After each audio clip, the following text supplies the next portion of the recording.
Good afternoon, Robin. How are you today? I'm great. How are you today? Very good. Thank you so much for scheduling this interview with me. We have chatted a few times over the past few weeks, and so I'm eager to finally meet with you and to start working with you.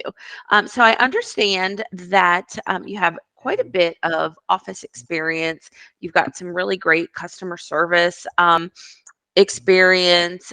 You've even worked for a few staffing agencies in the past as well. So why don't we just go back just to most recently, what type of work that you have been doing, and then we'll get back to where you were and how you're here now in just a minute. Okay. So let's just talk about where you were working, please. Okay. The last 8 years I have been with Miracle Ear. And for the first 4 years, I did front desk and managed everything at the front desk, which was data entry, answering the phone, taking care of customers, ordering supplies, just taking care of the office basically. And then I got promoted to do the sales of the hearing aids. So you have to go to school and you have to be board certified to sell hearing aids. So I did that, and you take care of the patient. You make sure everything's good with the patient. You sell them the hearing aid. You take care of their hearing. And then when they come back, you just follow up with them. And they come about every 6 weeks just for a checkup, make sure everything's going good. So it's kind of patient take care of. Okay, so like sales and service, if you Mhm. will. Yeah. Mhm. Okay. All righty. And tell me about your office skills or your computer skills, like Okay. softwares. What do you use? Microsoft, Excel, just, we had to make sure we kept record of all of our sales for the hearing aids. And, they already had a program set up. So we would just fill in where needed in their program. Not a whole lot of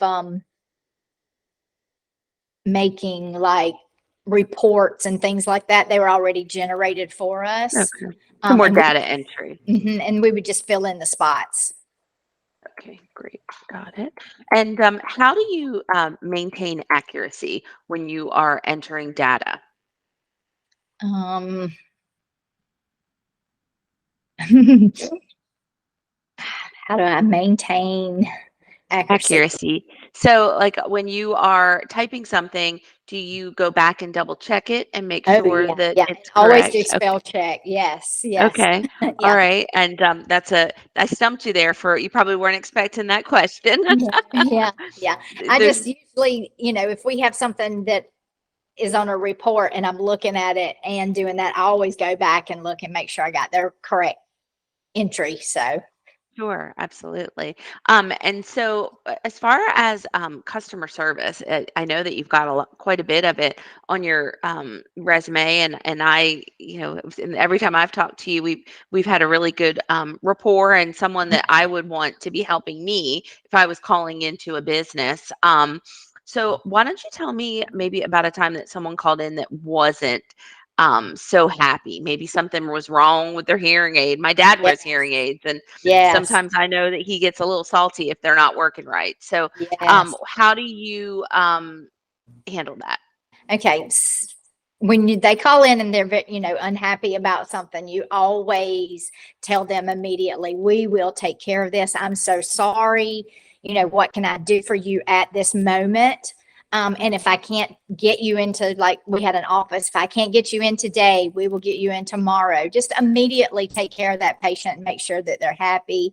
Or if someone's just calling in as a customer, if they've got questions, just answer their questions the best that you can and just make them happy and just smile on the other end of the phone. That Yeah, usually helps. put a smile in your voice, right? Yes. Now, how would you handle multitasking? So let's say that you were at the desk, before your sales and service position with Miracle Ear, and you were, customer forward facing. You've got somebody coming in, you've got the phone ringing, you've got, this project to do at the end of the day. Tell me a little bit about like how you're managing your desk. Okay. That's, we had a lot of that because I had one of my ladies that did my front desk. She had an operation, so she had to be out for a month. So I was answering the phone. I was greeting people at the front door. I was going into the Mhm. office, taking care of the hearing aids, making sure everything was good with that. So it was a lot of hands-on. You Mhm. just always, the first person that walks in the door, just greet them, make sure that, they know that you've got multiple things going on. And sometimes one of my patients even said, "Would you like for me to answer the phone for you?" I said, "No, I got it. I got it." So there was a lot of times that I was in the office and then up front desk answering phones, greeting people Mhm. as they come in. And if you'll just greet them and let them know that you're there by yourself or you've got the phone ringing, you just, set them down, tell them that you'll be right with them, take care of the phone, and just Yeah. keep it going.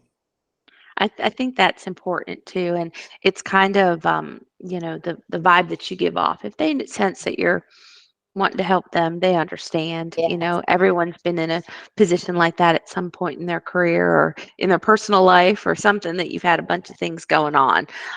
So now let's talk a little bit about. So you are here living in Florida now. So that Mhm. position was in South Carolina. Yes. Okay, and then you relocated here for your husband's work, correct? Yes. My husband got transferred, Okay. so we moved. Yes. Okay. And then you were telling me a little bit before that you had done some temporary assignments through some staffing agencies, and they actually kept you on board to work with them. What type of Yes. work were you doing there? The first one, which was in South Carolina, was with Phillips Staffing, and I was just Uh-huh. checking when people come in and fill out an application and they put like three people down as references. I would just call and make sure that they did work there, what dates they worked, and just put Okay. all that in a report to give to the front desk person that was going to interview like you're doing, just Hmm. so they know, Okay. yes, they did work here, and did they have a good um, personality wise working with customers, and were they on Hmm. time at their jobs? There's only so many things that you can ask them, but that's what I Sure. did. Okay, great. And then my last question for this part of the interview is, can you tell me about a time maybe that you made a mistake and how you overcame that? Like, what did you do if you make a Okay. mistake? Yeah. I think one that's just come into my head is every month we had our certain numbers down for our Hmm. job, and we had to like turn it in. And I think one time I missed a sale that was done and it wasn't in my Okay. report. So the lady sent me the report and she said, "You're off like $5,000." And I had to go back through all my sales and find that and just make sure Hmm. I added them all up together and just, um, that was my mistake.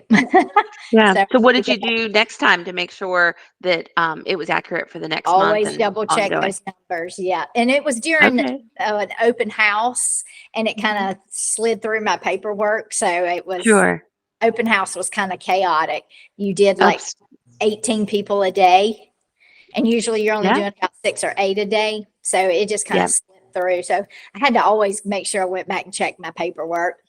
Absolutely. Well, and I've always found whenever I've made a mistake, that I never make that same one. I always say, okay, now I know 100 times over that I'm checking this. So I feel like we have got to make mistakes, of course. So I'm going to go, I think we froze. I'm going to go ahead and stop this part of the interview because the internet froze, but don't go anywhere. If you can hear me, I'll be right back with you.